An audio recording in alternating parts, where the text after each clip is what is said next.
वो कौन सी मिठाई है जिस पर सबसे ज्यादा मीम्स बनते हैं, जो सस्ती, सुंदर और टिकाऊ होती है, जिसे लोगों ने एवं ही बदनाम करके रखा है, लेकिन टेस्ट इसका लाजवाब होता है और दिवाली पर इस मिठाई के जलवे ही अलग होते हैं भाई साहब।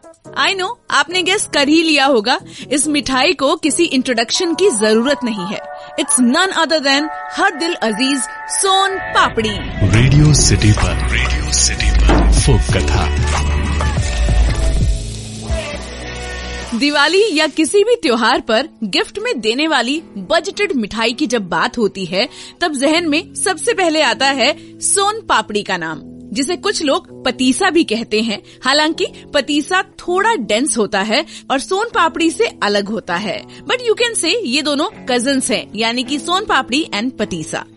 सोन पापड़ी एक ऐसी मिठाई है जो काफी डिलीशियस होती है और इतनी सॉफ्ट कि मुंह में रखते ही घुल जाती है।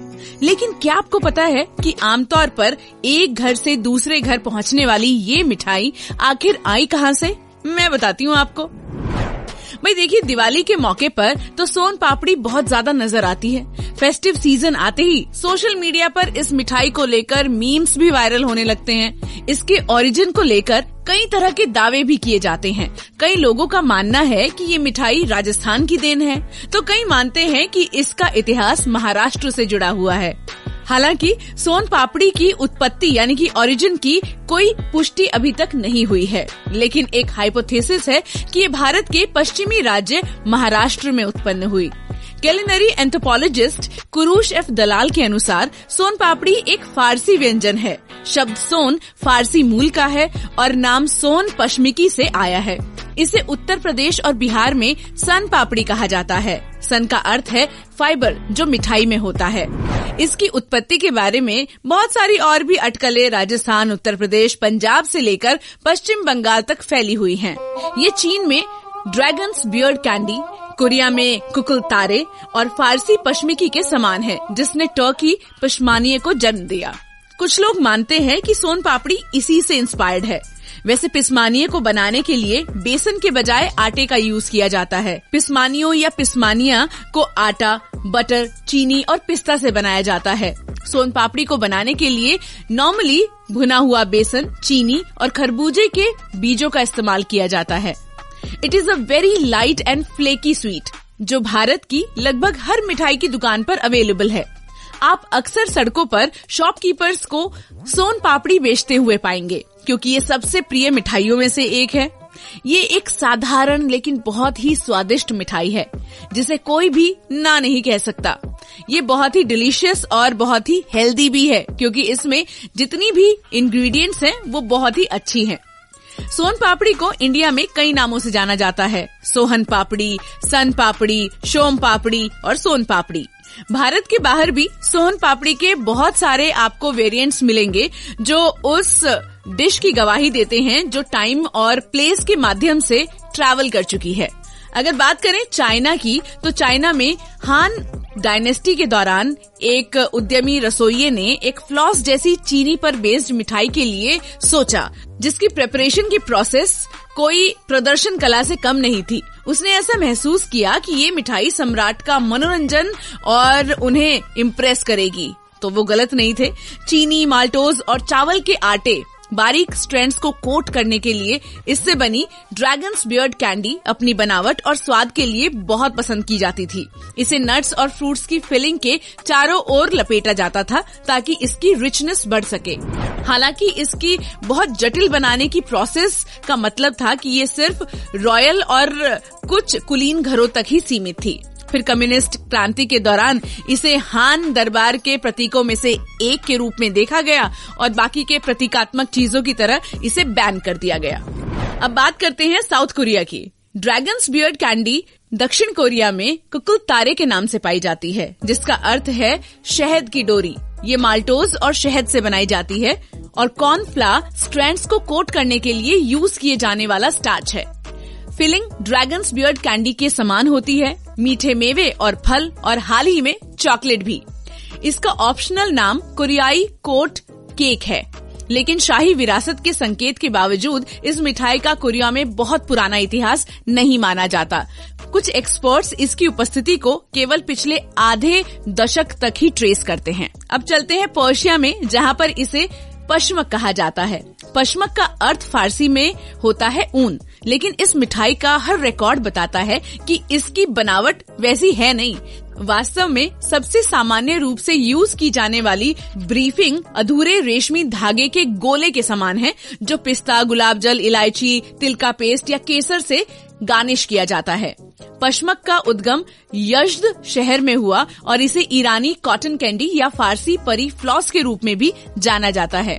इसे अकेले या आइसक्रीम और बाकी की मिठाइयों के साथ खाया जाता है और यह शिरीनी यानी मिठाई दुकानों में एक मेन खाद्य पदार्थ है। सोहन शब्द फारसी मूल का है और ये सोहन या सोन पापड़ी के साथ रिलेशन को भी स्पष्ट करता है। पश्मक 11वीं और 13वीं शताब्दी के दौरान टर्की में आया और इसे संशोधित करके पिशमानिये या केटन हलवा के रूप में दोबारा से नाम दिया गया, जिसका अर्थ है लिनन मिठाई। केटन हलवा की सबसे प्रारंभिक व्यंजनों में से एक, जो 1400 के दशक में दर्ज की गई थी, चर्बी और शहद यानी मक्खन और चीनी के विकल्प के रूप में और गेहूं का आटा इसके यूज में शामिल था। लोकल लोर के अनुसार एक मिठाई बनाने वाले ने एक सुंदरी को प्रभावित करने के लिए बहुत नाजुक सी मिठाई का यूज किया और जब वह उसे अपनी वाइफ बनाने में सफल रहा तो उसने इसका नाम सिस्मानिये रखा, जिसका मतलब होता है मेरी मोटी महिला। लेकिन जब उनकी शादी में प्रॉब्लम आ गई तो उसने इसका नाम बदलकर पिस्मानिये रखा, जिसका मतलब होता है पश्चाताप।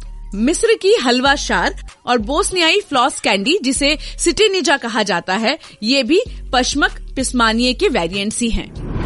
बाय द वे, इंडियन सोन पापड़ी की तरफ आते हैं। भारत में मिठाइयों को 3 तरह से डिवाइड किया जाता है। दूध पे बेस्ड मिठाइयाँ, सब्जी या फलों पे बेस्ड जैसे अलग अलग तरह के हलवे होते हैं, और गेहूं के आटे या चने के आटे यानी बेसन पर बेस्ड मिठाइयाँ। दूध पर बेस्ड मिठाइयाँ उसी दिन खाई जाती हैं, जबकि सब्जी या फलों पर बेस्ड मिठाइयाँ 2-3 दिनों तक खाई जा सकती हैं, उससे ज्यादा नहीं। लेकिन आटे से बनी मिठाइयाँ लंबे टाइम तक खाई जा सकती हैं। त्योहारों में मिलावटी मावे के दौर में सोन पापड़ी शुद्ध मिठाई का बेहतर विकल्प होती है, जिसे बच्चों से लेकर बड़े चाव से खाते हैं, क्योंकि इसको चबाने की जरूरत ही नहीं होती। सोन पापड़ी को बनाने के लिए बेसन और मैदे का इस्तेमाल किया जाता है। साथ ही इसमें चाशनी और पिस्ता का इस्तेमाल किया जाता है। इसमें इस्तेमाल होने वाले बेसन और खरबूजे के बीजों के मिक्सचर से इसको बहुत ही यूनिक टेस्ट दिया जाता है। यूं तो ये मिठाई पूरे देश में मशहूर है, लेकिन नॉर्थ इंडिया में इसे बड़े शौक से खाया जाता है। अच्छा, ऐसा माना जाता है कि इस मिठाई को बनाने की शुरुआत महाराष्ट्र के पश्चिमी शहरों से की गई थी। सबसे पहले महाराष्ट्र के लोगों ने ही सोन पापड़ी को तैयार किया था और महाराष्ट्र में भी नागपुर शहर में सबसे पहले ऐसा बोला जाता है कि सोन पापड़ी बनाई गई थी और फिर पूरे राज्य में इसके स्वाद को पसंद किया जाने लगा। धीरे धीरे महाराष्ट्र में तैयार हुई ये मिठाई सोन पापड़ी गुजरात, पंजाब और राजस्थान जैसे राज्यों में भी बनाई जाने लगी और देखते ही देखते ये मिठाई लोगों के बीच फेमस हो गई और इतनी फेमस कि दिवाली आते ही लोग इससे डर जाते हैं। अब बात करते हैं सोन पापड़ी के बेनिफिट्स की। भाई, सोन पापड़ी की जो मेन सामग्री है वो है बेसन, जिसके बहुत सारे बेनिफिट्स हैं। ये विटामिन, फाइबर, हाई प्रोटीन और अन्य आटे की तुलना में कम कैलोरी में रिच होता है। इस स्वादिष्ट नुस्खे में यूज की जाने वाली हरी इलायची ब्लड प्रेशर को कम करने के लिए जानी जाती है और इनमें कैंसर से लड़ने वाले गुण भी पाए जाते हैं। ये पाचन समस्याओं और मुंह के छालों के इलाज में भी अच्छे होते हैं। इसमें देसी घी होता है जो आपके शरीर के लिए एक गुड फैट का बढ़िया सोर्स है। अब जब सबकी फेवरेट सोन पापड़ी की इतनी बातें हो चुकी हैं, तो अब सोन पापड़ी आप अगर अपने घर में बनाना चाहे तो कैसे बना सकते हैं, चलिए बताती हूँ इसकी रेसिपी आपको। तो सोन पापड़ी बनाने के लिए सबसे पहले आपको क्या क्या इंग्रेडिएंट्स चाहिए वो बता देती हूँ। 1.25 कप मैदा, 2.5 कप चीनी, 2 बड़े चम्मच दूध के। अब आपको करना क्या है, दोनों आटे यानी कि बेसन और मैदे को एक साथ में मिलाएं। भारी सॉस पैन में घी गरम करें। आटे के मिक्सचर को पैन में डालें और धीमी आंच पर सुनहरा होने तक भूनें। ठंडा होने के लिए इसे किनारे में रख दीजिए और बीच बीच में इसको चलाते रहिए। साथ में चाशनी बनाते रहें। इसे चीनी, पानी और दूध से बनाएं। 2.5 तार की चाशनी आपको बनानी है। जब 2.5 तार की चाशनी तैयार हो जाए तो आटे के मिक्सचर में चाशनी डाल दो। कांटे से अच्छी तरह चलाएं ताकि धागे जैसी ये बनने लग जाए।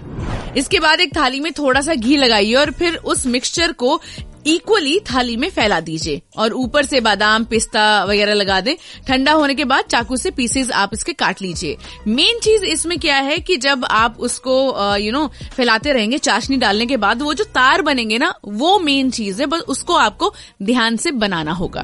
तो ये थी आपकी, मेरी, हम सब की फेवरेट और दिवाली पे तो मतलब जिसके जलवे है, सोन पापड़ी के बारे में आज का पॉडकास्ट। आपको कैसा लगा बता सकते हैं आप @भाईसाहब पर जाकर। मैं आपको इंस्टाग्राम पर मिलूंगी। और साथ में ये भी बताइए यार कि क्या आपके यहाँ कोई ऐसी फेमस शॉप है जहाँ की सोन पापड़ी बहुत ज्यादा फेमस है, ताकि वहाँ के स्वाद हम भी चखें और अगले एपिसोड में उसके बारे में हम बात भी कर सकते हैं। सुनते रहिए फोक कथा की फूड सीरीज मेरे यानी कि पायल के साथ। रेडियो सिटी पर फोक कथा।